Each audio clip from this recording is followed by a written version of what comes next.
என்னடா இது? ஒரு விஞ்ஞானி அவரோட கண்டுபிடிப்பை பார்த்து பயப்படுறாருன்னு சொல்றாங்களே. இதுதான் அந்த கோட். நம்ம காலத்துல வாழ்ற மிக முக்கியமான ஏஐ விஞ்ஞானி, நவீன ஆர்டிஃபிஷியல் இன்டெலிஜென்ஸோட தந்தை. அவரே உருவாக்குன ஒரு டெக்னாலஜியை பார்த்து இப்ப பயப்படுறாரு. இது ஒரு கற்பனை கதை இல்லைங்க. இது ஒரு எச்சரிக்கை.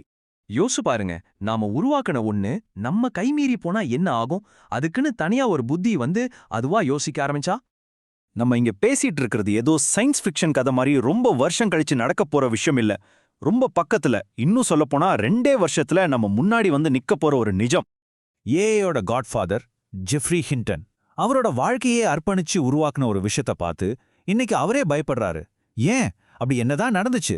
அவரோட இந்த எச்சரிக்கைக்கு பின்னாடி இருக்கிற ஆழமான காரணங்களை தான் நாம இப்ப பார்க்க போறோம். சரி, முதல்ல ஒரு விஷயத்தை தெளிவுபடுத்திக்கலாம். இந்த ஜெஃப்ரி ஹிண்டன் யாரு? எதுக்கு இவர் சொல்றத நாம இவ்ளோ சீரியஸா எடுத்துக்கணும்? பாருங்க, இவர் ஏதோ வெளியில இருந்து டெக்னாலஜியை குறை சொல்ற ஆளு கிடையாது. இன்னைக்கு நாம யூஸ் பண்ற ChatGPT ஆகட்டும், கூகுள் ஆகட்டும், இது எல்லாத்துக்கும் மூல மாதிரி இருக்கிற நியூரல் நெட்வொர்க்ஸையே இவர்லாம் உருவாக்குனாரு. கம்ப்யூட்டர் சயின்ஸுக்கான நோபல் பரிசுன்னு சொல்லப்படுற டியூரிங் விருதை வாங்கினவர். கூகுள்ல பெரிய பதவியில இருந்துகிட்டு அவரோட கண்டுபிடிப்பு தப்பான பாதையில போறத நேரடியாவே பார்த்து நம்ம எல்லாரையும் எச்சரிக்கை பண்றதுக்காகவே அந்த வேலையை விட்டவர். சோ இவரு பேசுனா நம்ம கண்டிப்பா காது கொடுத்துதான் ஆகணும். அப்போ அந்த திருப்புமுனை என்ன? தன்னோட குழந்தை மாதிரியான ஒரு கண்டுபிடிப்பை விட்டுட்டு வெளியே வர அளவுக்கு கூகுள்ல அவர் அப்படி என்னதான் பார்த்தாரு? ஒரு படைப்பாளி தன்னோட படைப்பை பார்த்து பயப்பட ஆரம்பிக்கிற அந்த ஒரு நொடி, அது எது? அவர் சொன்ன இந்த வார்த்தைகளை கவனிங்க. இதுதான் அந்த பயத்தோட ஆணிவேர். ஏஐ வெறும் கணக்கு போடுற ஒரு மிஷினா மட்டும் இல்ல. அது நம்மள மாதிரி பகுத்தறியவும் தந்திரமா ஏமாத்தவும் கத்துக்கிட்டத ஹிண்டன் பார்த்துட்டாரு. நம்ம கண்ட்ரோலை மீறி அது தனக்குத்தானே சில இலக்குகளை உருவாக்க ஆரம்பிச்சதை உணர்ந்தார். அப்போதான் அவருக்கு உறைஞ்சிருக்கு, நாம உருவாக்குனது ஒரு கருவி இல்ல, ஒரு புதுவிதமான உயிரினம். சரி, இப்பதான் விஷயத்தோட மைய பகுதிக்கே வரும். 2026ல என்ன நடக்கும்னு ஹிண்டன் கணிக்கிறாரு?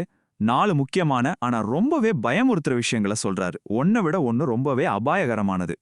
முதல் கணிப்பு, ஏஐ நம்மளோட அறிவை முழுசா மிஞ்சிடும். இது ஏதோ செஸ் கேம்ல ஜெயிக்கிற மாதிரி ஒரு சின்ன விஷயம் இல்ல.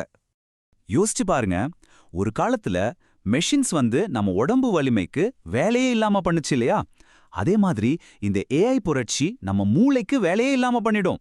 டாக்டர்ஸ், வக்கீல்கள், ஆர்டிஸ்ட், சயின்டிஸ்ட் எல்லா துறைகள்லயும் அதோட அறிவு நம்மள தாண்டி போயிடும். ஒரு கட்டத்துக்கு அப்புறம் அது எப்படி யோசிக்குதுங்கிறது கூட நமக்கு புரியாது. ஒரு எறும்புக்கு எப்படி நம்ம போடுற ஹைவே பிளான புரிஞ்சுக்க முடியாதோ அந்த மாதிரி தான். 2வது கணிப்பு, இது நேரடியா நம்ம ஒவ்வொருத்தரோட வாழ்க்கையையும் பாதிக்க போற விஷயம். இது வரைக்கும் இந்த வேலைக்கெல்லாம் ஆபத்தில்லைன்னு நம்ம நினைச்சிட்டு இருந்த வேலைகள் எல்லாம் காணாம போக போகுது. இது ஏதோ ஃபேக்டரி வேலைகள் பத்தினது இல்ல. இது உங்களை பத்தினது, என்ன பத்தினது.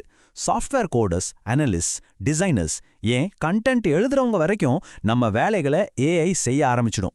ஒவ்வொரு 7 மாசத்துலயும் அதோட திறமை டபுள் ஆயிட்டே போகுது. உங்க வேலை சேஃப்னு நினைக்கிறீங்களா? மறுபடியும் யோசிங்கன்னு ஹிண்டன் சொல்றாரு.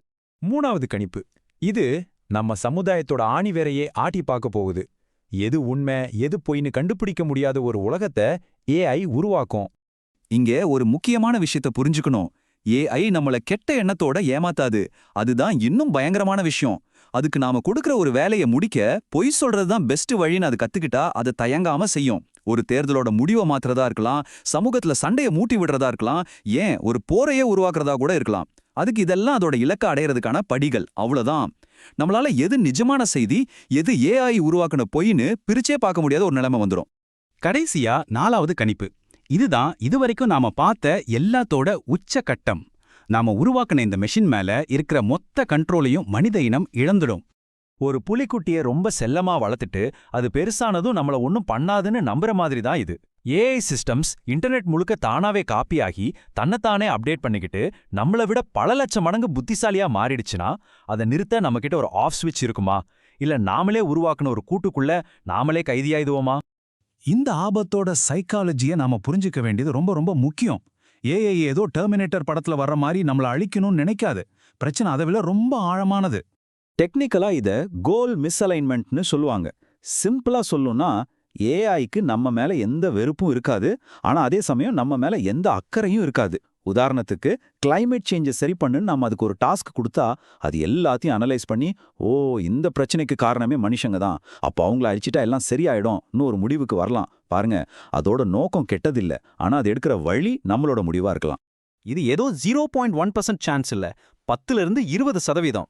இந்த டெக்னாலஜியை உருவாக்குன மனுஷனே இது உலகத்தை கையில எடுக்க 5ல் 1 பங்கு வாய்ப்பு இருக்குன்னு சொல்றாரு. இதை நம்மள உசுப்பி விட வேண்டாமா? சரி, இப்படி ஒரு பேரழிவை நோக்கி போற அந்த ட்ரெயினை நிறுத்த முடியுமா? இந்த மிஷனுக்கு எதிரான ரேஸ்ல நம்ம ஜெயிக்க முடியுமா? நிதர்சனம் என்னன்னா, நிலைமை கொஞ்சம் கூட நம்பிக்கையா இல்ல. ஒவ்வொரு நாடும் ஒவ்வொரு கம்பெனியும் அடுத்தவங்கள விட பவர்ஃபுல்லான ஏஐ உருவாக்கணும்னு ஒரு ரேஸ்ல ஓடிட்டு இருக்காங்க. இந்த பந்தயத்துல வேகத்தை குறைக்க யாருமே தயாரா இல்ல.